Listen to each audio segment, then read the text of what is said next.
प्यारे मित्रों, Bihar result target में आप सभी का बहुत बहुत स्वागत है। अगर आप लोग बिहार बोर्ड से 2022 में मैट्रिक एग्जाम देने वाले हैं तो जो ऑब्जेक्टिव प्रश्न साइंस से इस वीडियो में बताने वाले हैं, सभी ऑब्जेक्टिव प्रश्नों को आप लोग याद कर लीजिएगा। ये सभी के सभी प्रश्न आपको बायोलॉजी से बता रहे हैं। बायोलॉजी के जो भी वीवीआई ऑब्जेक्टिव प्रश्न होते हैं उन सभी प्रश्नों को इस वीडियो में एक्सप्लेन करेंगे। और जो वीवीआई है आपके मैट्रिक्स बोर्ड परीक्षा 2022 की दृष्टि से उनको भी हम बताएंगे कि इन प्रश्नों को आप लोग जरूर याद कर लीजिएगा। तो चलिए क्लास को स्टार्ट करते इससे पहले जान लीजिए मित्रों, अगर आप लोग पहली बार बिहार रिजल्ट टारगेट पे आए हैं तो चैनल को जरूर सब्सक्राइब कर लीजिएगा, ताकि आपके मैट्रिक्स बोर्ड्स एग्जाम की दृष्टि से जो भी सबसे इम्पोर्टेंट ऑब्जेक्टिव प्रश्न होगा उनका सोल्यूशन आपको हूबहू इस चैनल पर मिलते रहे। तो चलिए क्लास को स्टार्ट करते हैं। ये प्रश्न इससे पहले भी हम बता चुके हैं। जो स्टूडेंट इन प्रश्नों को याद कर लिए हैं वो जो है ना ए टू जेड ऑब्जेक्टिव प्रश्न का आंसर कमेंट कीजिएगा। प्रश्न काफ़ी इम्पोर्टेंट है जो कि इससे पहले बता चुके हैं। एक नर हार्मोन है, देखिए एक नर हार्मोन के बारे में पूछ रहे हैं इस वीडियो में। ये प्रश्न पूछ रहे हैं, एक नर हार्मोन है, देखिए एड्रीनेलिन, TSH, देखिए एस्ट्रोजन, टेस्टोस्टेरोन। तो आप लोग जान लीजिए नर हार्मोन जो है ये एक टेस्टोस्टेरोन जो है यह एक नर हार्मोन है, ठीक ना। ये प्रश्न आपकी मैट्रिक्स बोर्ड परीक्षा की दृष्टि से काफ़ी इंपॉर्टेंट है। ये आपको नर हार्मोन और मादा हार्मोन के बारे में एक प्रश्न आपको रहेगा। तो एक नर हार्मोन टेस्टोस्टेरोन है, इनको जरूर याद कर लीजिएगा। ये सिंगल प्रश्न ये 2-3 टाइप में आपको नहीं पूछे जाएगा, सेम इसी टाइप में आपको पूछे जाएंगे। नर हार्मोन कौन है तो टेस्टोस्टेरोन आपको याद रखना, ऑप्शन नंबर डी में, जैसा कि यहाँ पे बताए गए। देखिए एक नेक्स्ट प्रश्न आपको इसी तरह सेम पूछा जाएगा। ये प्रश्न फूल में नर प्रजनन अंग होता है। तो देखिए फूल के जो नर प्रजनन अंग होता है उसको हम लोग पुंकेसर कहते हैं। ऑप्शन नंबर यहाँ पे से होगा। ये क्लास 7 से ही है, आपको 6 से ही पढ़ने के लिए है। फूल में नर प्रजनन अंग है, क्या है, पुंकेसर है। ऑप्शन नंबर यहाँ पे करेक्ट हो जाएगा। सेम इसी तरह ये प्रश्न पूछेगा, इसमें कुछ भी चेंजिंग नहीं रहेगा, आंसर इसका पुंकेसर ही होगा। चलिए देखिए एक और इम्पोर्टेंट प्रश्न आपके मैट्रिक्स बोर्ड परीक्षा की दृष्टि से, कौन सी ग्रंथि अंतःस्रावी और बाह्यस्रावी दोनों है। देखिए ये प्रश्न का आप लोग बात कीजिएगा तो ये प्रश्न आपको सेम इसी तरह पूछे जाएंगे, इसमें भी कोई चेंजेस नहीं होगा। जिस प्रश्न में चेंजेस होगा कोई, उस प्रश्न को आपको बताएंगे कि इसमें यहाँ चेंज रहेगा, यहाँ चेंज रहेगा। तो देखिए जो अंतःस्रावी और बाह्यस्रावी दोनों ग्रंथि होते हैं उनको हम लोग अग्न्याशय कहते हैं, अग्नाशय कहते हैं। ये ऑप्शन नंबर यहाँ पे डी करेक्ट हो जाएगा। और इन प्रश्नों को आप लोग अभी तक याद नहीं किए तो जरूर याद कर लीजिएगा। देखिए अब आते हैं आपको चौथा नंबर प्रश्न की ओर लेकर के। चौथा नंबर का प्रश्न देख रहे बोल रहा है कि मस्तिष्क का कौन सा भाग शरीर की स्थिति तथा संतुलन का अनुरक्षण करता है। देखिए मस्तिष्क का कौन सा भाग जो होता है वो शरीर के संतुलन और अनुरक्षण दोनों करता है। तो देखिए यहाँ पे आता है अग्र मस्तिष्क, मध्य मस्तिष्क, अनुमस्तिष्क और क्या है यहाँ पे इनमें से कोई नहीं। तो चलिए देखिए सबसे पहले इन प्रश्नों को आपको समझा देते हैं कि देखिए अग्र मस्तिष्क मतलब होता है मस्तिष्क के आगे वाला भाग, ठीक। मध्य मस्तिष्क होता है बीच वाला भाग, और अनुमस्तिष्क जो होता है इसको हम लोग पीछे वाले भाग कहते हैं। अनु मतलब पीछा होता है, यानी पश्च मस्तिष्क, इसको हम लोग बोलते हैं पश्च मस्तिष्क, इसको बोलते हैं अग्र मस्तिष्क और इसको बोलते हैं हम लोग मध्य मस्तिष्क, ठीक ना। तो देखिए मस्तिष्क का जो है सबसे पहले जान लीजिए, मस्तिष्क का जो है ये अनुमस्तिष्क जो है, जो पीछे वाला भाग होता है, ये हमारे शरीर के अनुरक्षण और संतुलन के काम करता है हमारे शरीर में, और ये काफ़ी इंपॉर्टेंट होता है। देखिए इसमें यही जो है सबसे इम्पोर्टेंट होता है कि मस्तिष्क में जो है अनुरक्षण का कार्य जो है, संतुलन कार्य अनुमस्तिष्क करता है, यानी पश्च मस्तिष्क, यानी मस्तिष्क का पीछे वाला भाग, याद कर लीजिएगा। और देखिएगा ये प्रश्न आपके मैट्रिक्स बोर्ड परीक्षा 2022 में 100% पूछेगा, ये मेरा दावा है। आप लोग नोट कर लीजिए इन प्रश्नों को। चलिए अब आते हैं आपको एक 5वें नंबर प्रश्न की ओर। देखिए रक्त में आयरन की कमी से होने वाला रोग क्या है। देखिए रक्त में आयरन की कमी से होने वाला, सबसे पहले जान लीजिए कि ये टीबी भी नहीं होता है, और ये मधुमेह भी नहीं होता है, और उच्च रक्तचाप भी नहीं होता है, ये एनीमिया होता है। ऑप्शन नंबर सी यहाँ पे करेक्ट हो जाएगा। चलिए देखिए अब हम लोग जो है सब सिंपल इस तरह के प्रश्नों को जानने के लिए हम लोग देखेंगे कि रक्त में आयरन की कमी से टीबी हो नहीं सकता है, और देखिए मधुमेह हो नहीं सकता है, और देखिए यहाँ पे एनीमिया और उच्च रक्तचाप, जब रक्त रहेगा तो ही उच्च रक्तचाप होगा, तो एनीमिया यहाँ पे करेक्ट हो जाएगा। तो इन प्रश्नों को आप लोग याद रखिएगा। और देखिए आते हैं नेक्स्ट प्रश्न की ओर। दो तंत्रिका कोशिका के मध्य खाली स्थान को कहते हैं। देखिए बच्चों, ये प्रश्न आपके मैट्रिक्स बोर्ड परीक्षा की दृष्टि से काफ़ी इंपॉर्टेंट है। जो दो तंत्रिका कोशिका जो होते हैं उसके खाली मध्य स्थान को हम लोग क्या कहते हैं, तो आप लोग याद रखिएगा, इसको जो है ना हम लोग द्रुमिका कहते हैं, ठीक ना, इसको हम लोग, लेकिन द्रुमिका हम लोग इसको नहीं कहते। क्यों?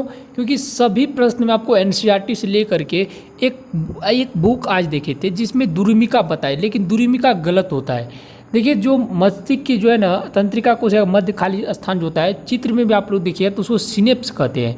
तो इसीलिए ऑप्शन नंबर बी यहाँ पे करेक्ट हो जाएगा। दो तंत्रिका कोशिका के मध्य खाली स्थान को कहते हैं सिनेप्स कहते हैं। चलिए बच्चों, अब नेक्स्ट प्रश्न को और आप सभी को लेकर जाते हैं। इंसुलिन की कमी के कारण कौन सा रोग होता है? इंसुलिन। तो याद रखिएगा, इंसुलिन हार्मोन जो होता है इसके कमी के कारण हमको मधुमेह होता है। तो देखिए, इंसुलिन की कमी के कारण कौन सा रोग होता है? तो मधुमेह होता है। इन प्रश्नों को बच्चों याद नहीं किए तो जरूर याद कर लीजिए। देखिए, ग्वाइटर अथवा पनपता है। देखिए, ग्वाइटर नामक रोग जो पनपता है वो आयोडीन की कमी से पनपता है। चलिए नेक्स्ट प्रश्न को और हम लोग बढ़ते हैं। कवक में पोषण की कौन सी विधि पाई जाती है? तो ये मृतजीवी पोषण पाई जाती है। ऑप्शन नंबर बी यहाँ पे करेक्ट हो जाएगा। देखिए, क्लोरोफिल का वर्णक रंग है। क्लोरोफिल वर्णक का रंग होता है तो होता है हरा होता है। ऑप्शन नंबर यहाँ पे आपको ए राइट हो जाएगा। देखिए, इन सभी प्रश्नों को आप लोग याद कर लीजिएगा। और नेक्स्ट प्रश्न को और आपको लेके जाते हैं। नेक्स्ट प्रश्न है कंफ्यूज करने वाले, ये काफ़ी बार पूछे गए प्रश्न है। डेंगू उत्पन्न करने वाले मच्छर किस तरह के जल में उत्पन्न होते हैं? तो आप लोग याद रखिएगा, ये जो है गंदा जल में नहीं, शुद्ध जल में उत्पन्न होते हैं। ऑप्शन नंबर ए बी यहाँ पे करेक्ट हो जाएगा। नेक्स्ट 12 नंबर के प्रश्न आपके मैट्रिक्स बोर्ड परीक्षा की दृष्टि से काफ़ी इंपॉर्टेंट है। प्रश्न यहाँ पे देख रहे हैं, निम्नलिखित में कौन अनैच्छिक क्रिया नहीं है? निम्नलिखित में कौन अनैच्छिक क्रिया नहीं है? काफ़ी इंपॉर्टेंट प्रश्न है। यहाँ पे है वमन, चबाना, लार आना और हृदय का धड़कना। तो यहाँ पे कुल 4 ऑप्शन दिए हैं। तो 4 में से हम लोग सबसे पहले देखेंगे अनैच्छिक क्रिया कौन कौन है। तो वमन, लार आना, हृदय का धड़कना, ठीक ना। जो क्रिया हम लोग खुद से नहीं करते हैं, यानी जो क्रिया हमारे बिना चाहे होते रहते हैं, उनको हम लोग क्या कहते हैं? अनैच्छिक क्रिया कहते हैं। तो देखिए यहाँ पे अनैच्छिक क्रिया, तो चबाना क्या है? एक ऐच्छिक क्रिया है, तो ये अनैच्छिक क्रिया नहीं है। तो ये प्रश्न के अनुसार ये ऑप्शन नंबर 20 सही हो जाएगा। निम्नलिखित में कौन अनैच्छिक क्रिया नहीं है? वमन क्या है? एक अनैच्छिक क्रिया है, क्योंकि ये जो है ना बिना चाहे घटते हैं ये घटना। और देखिए, लार आना क्या है? लार आना एक अनैच्छिक क्रिया है, क्योंकि जो जब भी हम कोई चीज़ देखते हैं तो इसको हम लोग जो है ना इच्छा के अनुसार कंट्रोल नहीं कर पाते। तो ये क्या है? लार आना क्या हो गया? ये लार आना अनैच्छिक क्रिया हो गया। और ये हृदय का धड़कना, जिसको हम लोग कंट्रोल नहीं कर सकते खुद से, तो ये क्या हुआ? अनैच्छिक क्रिया हुआ, ठीक ना। जिसको हम लोग चाह कर भी कंट्रोल नहीं कर पाते, उसे हम लोग क्या कहते हैं? अनैच्छिक क्रिया। तो ये हृदय का धड़कना भी अनैच्छिक क्रिया हुआ। तो ये चबाना क्या होगा? ऐच्छिक क्रिया हुआ। तो इसलिए जो है ये ऑप्शन नंबर बी करेक्ट हो जाएगा। देखिए, बढ़ते हम लोग नेक्स्ट प्रश्न 13 नंबर की ओर। 13 नंबर का प्रश्न काफ़ी इंपॉर्टेंट है। निम्नलिखित में इनमें कौन फल पकाने के लिए प्रयुक्त होते हैं? इसमें बोल रहे कौन सा जो है ना, यहाँ पर देखिए कौन जो है फल पकाने के लिए प्रयुक्त होते हैं, कौन हार्मोन? तो याद रखिएगा, आपको जिब्रेलिन जो है, जिब्रेलिन से ये फल पकाने के लिए प्रयुक्त होते हैं। ऑप्शन नंबर बी यहाँ पे करेक्ट हो जाएगा। कच्चा फल को पकाने के लिए जिब्रेलिन्स का प्रयोग किया जाता है। ऑप्शन नंबर बी यहाँ पे करेक्ट हो जाएगा। चलिए 13 नंबर का प्रश्न देख लीजिए। मस्तिष्क का कौन सा भाग हृदय संपादन तथा श्वसन गति को नियंत्रित करता है? काफ़ी इंपॉर्टेंट प्रश्न है। हृदय का कौन सा भाग हृदय संपादन तथा श्वसन गति को नियंत्रित करता है? सेरिब्रम, मेडुला, सेरिबेलम और देखिए सेरिबेलम और देखिए डाइनसेफलोन। देखिए डाइन्स, तो आप लोग याद रखिएगा, ये सेरिब्रम जो है ये हमारे शरीर के सभी गति को कंट्रोल करता है और हमारे मस्तिष्क और हमारे शरीर के संतुलन भी बनाए रखते हैं। तो याद रखिएगा, काफ़ी इंपॉर्टेंट प्रश्न है। मस्तिष्क का कौन सा भाग हृदय संपादन एवं श्वसन गति को नियंत्रित करता है? तो सेरिब्रम है। और सेरिब्रम अगर मेरा जो है काम करना बंद कर देगा तो हम लोग सोचना भी बंद कर देंगे।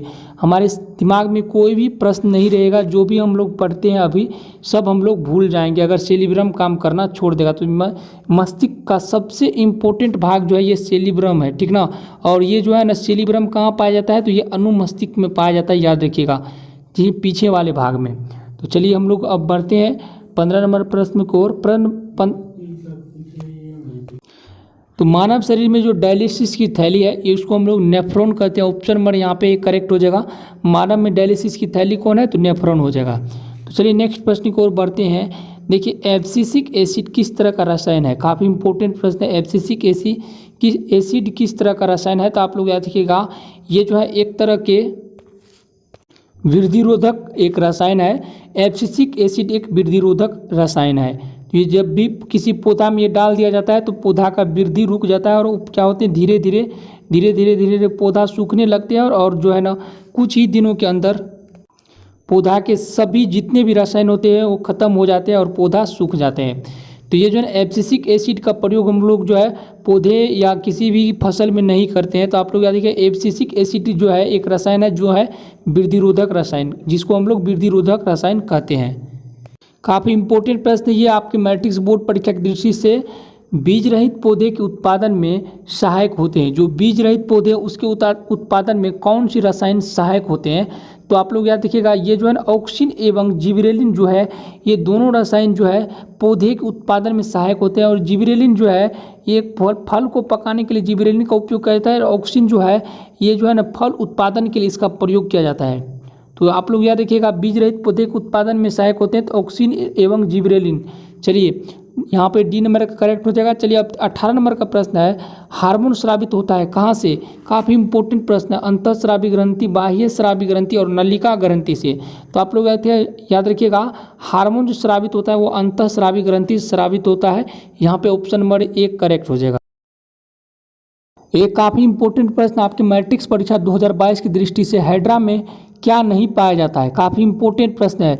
आप लोग याद रखिएगा हाइड्रा में मस्तिष्क नहीं पाया जाता है और ये प्रश्न आपको दो तरह से पूछे जा सकते हैं। इसमें आपको रहेगा मस्तिष्क किसमें नहीं पाया जाता है? तो ऑप्शन में आपको 4 ऑप्शन दे देगा। हाइड्रा दे देगा, उसके बाद अमीबा दे देगा, पैरामीशियम दे देगा और उसके बाद जो है इसके अलावा कोई दूसरा भी दे देगा। तो आप लोग याद रखिएगा जो है ये हाइड्रा जो है हाइड्रा में मस्तिष्क नहीं पाया जाता है। ऑप्शन नंबर यहाँ पे सही हो जाएगा।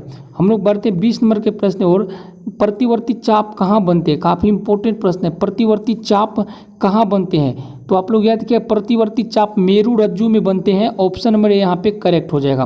देखिए केंद्रीय तंत्रिका तंत्र कौन बनाते हैं? काफ़ी इंपॉर्टेंट प्रश्न है। केंद्रीय तंत्रिका तंत्र कौन बनाते हैं? पादप, मस्तिष्क और मेरु रज्जु और इनमें से कोई नहीं। तो आप लोग याद रखिएगा ये जो है केंद्रीय तंत्रिका तंत्र का निर्माण जो करते हैं ये मस्तिष्क और मेरुरज्जु दोनों मिलकर करते हैं। ये ऑप्शन नंबर यहाँ पे सी करेक्ट हो जाएगा। और देखिए मेरुरज्जु की रक्षा कौन करता है? काफ़ी इंपॉर्टेंट प्रश्न है। तो आप लोग याद रखिए मेरुरज्जु की जो है रक्षा केशुरुक दंड करते हैं। ऑप्शन नंबर सी यहाँ पे करेक्ट हो जाएगा। काफ़ी इंपॉर्टेंट प्रश्न है ये आपके मैट्रिक्स परीक्षा 2022 की दृष्टि से। मेरुरज्जु की रक्षा कौन करता है? यहाँ पे आप सभी के सामने 4 ऑप्शन है, कोशिका, मस्तिष्क और केसरुदंड। तो आप लोग याद रखिएगा मेरुरज्जु की जो रक्षा है ये केसरुदंड जो है करता है। ये ऑप्शन नंबर सी करेक्ट हो जाएगा। चलिए अब हम लोग बढ़ते हैं 23 नंबर प्रश्न को। और मस्तिष्क उत्तरदायी है सोचने के लिए, हृदय संपादन के लिए, शरीर का संतुलन बनाने के लिए। आप लोग याद रखिएगा इनमें सभी होगा। सोचने के लिए भी मस्तिष्क उत्तरदायी है, हृदय संपादन के लिए मस्तिष्क उत्तरदायी है, शरीर का संतुलन बनाने के लिए मस्तिष्क उत्तरदायी है। ऑप्शन नंबर डी यहाँ पे करेक्ट हो जाएगा। देखिए ये लास्ट प्रश्न है 24 नंबर के बोल रहे इनमें से निम्नलिखित में कौन सा पादप हार्मोन है? देखिए इनमें से कौन बोल रहे पादप हार्मोन है? इंसुलिन नहीं है, थायरोक्सिन नहीं है, एस्ट्रोजन और देखिए साइटोकानिन। एस्ट्रोजन जो है ये भी एक जो है पादप हार्मोन नहीं। तो ये देखिए साइटोकानिन जो है ये एक पादप हार्मोन है। आप लोग याद रख लीजिएगा। देखिए अगर आप सभी की मैट्रिक्स परीक्षा की दृष्टि से ये सभी